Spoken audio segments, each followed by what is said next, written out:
We love the idea of big change, new year, new you, drastic goals, total transformation. But reality doesn't care about your hype. It runs on habit. And habits? They're not built in dopamine highs. They're built in quiet moments when no one's watching. That's where Atomic Habits hits hardest. Because it doesn't sell you motivation, it explains your behavior. Why we repeat, why we quit, and why doing something small, really small, is the key to changing everything. And beneath all the productivity talk, the psychology is clear. Lasting change is identity change. You're not just trying to do different, you're trying to be different. But how does that really work?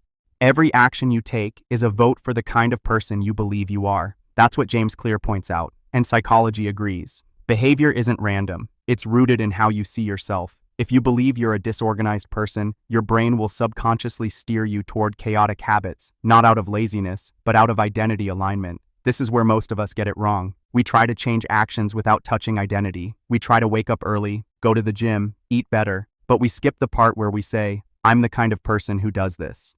Identity-based habits stick because they tap into your self-concept, and the brain loves consistency. Once you believe something about yourself, your mind works overtime to prove it true, even in subtle ways. So here's the shift. Don't chase outcomes, build identity. Here's where it gets even more interesting. The brain favors predictability over pleasure. That means even destructive habits, procrastination, binge eating, scrolling endlessly, are comforting because they're familiar. This is why change feels so hard. You're not just breaking a habit, you're disrupting the brain's sense of safety.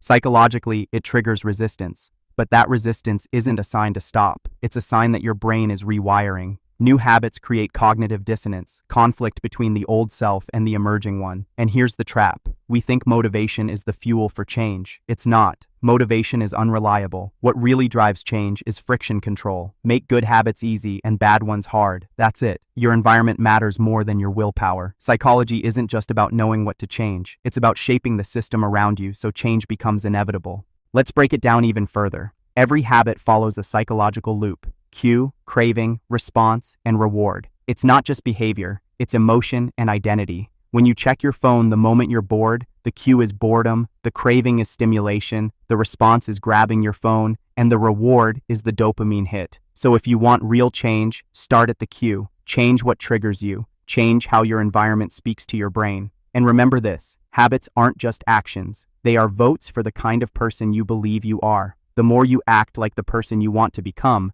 the more your brain aligns your identity with that version. Want to be someone who reads more? Don't just try to read. Leave a book on your pillow. Want to exercise? Pack your shoes the night before. Make the behavior so obvious and frictionless, your brain has no excuse. The most overlooked part of building a habit isn't motivation, it's friction. We're wired to choose the path of least resistance. That means if a habit is too complicated, too far away, or too uncertain, your brain will resist. That's why making a habit easy is more powerful than trying to force discipline. Want to cut sugar? Don't buy it. Want to meditate? Set a 1-minute timer instead of aiming for 30 minutes. Psychology backs this up with something called activation energy. The less energy it takes to start, the more likely you'll follow through. This is why James Clear emphasizes environment design so much. It removes willpower from the equation. You don't have to become stronger, you just have to become smarter about how you set things up. Your brain isn't lazy, it's efficient. And if you give it a system that rewards the behaviors you want, it will keep choosing them.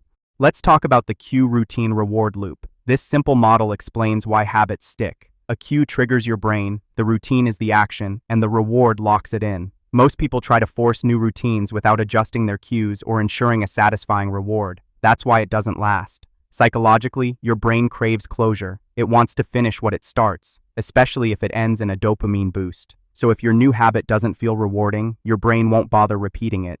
Instead of punishing yourself for missing a habit, attach it to something you already do. That's called habit stacking, like doing 5 push-ups after brushing your teeth. Tiny wins build identity, and identity is everything. Because once you start seeing yourself as someone who shows up, the habit becomes automatic. You're not pushing yourself anymore, you're just being you.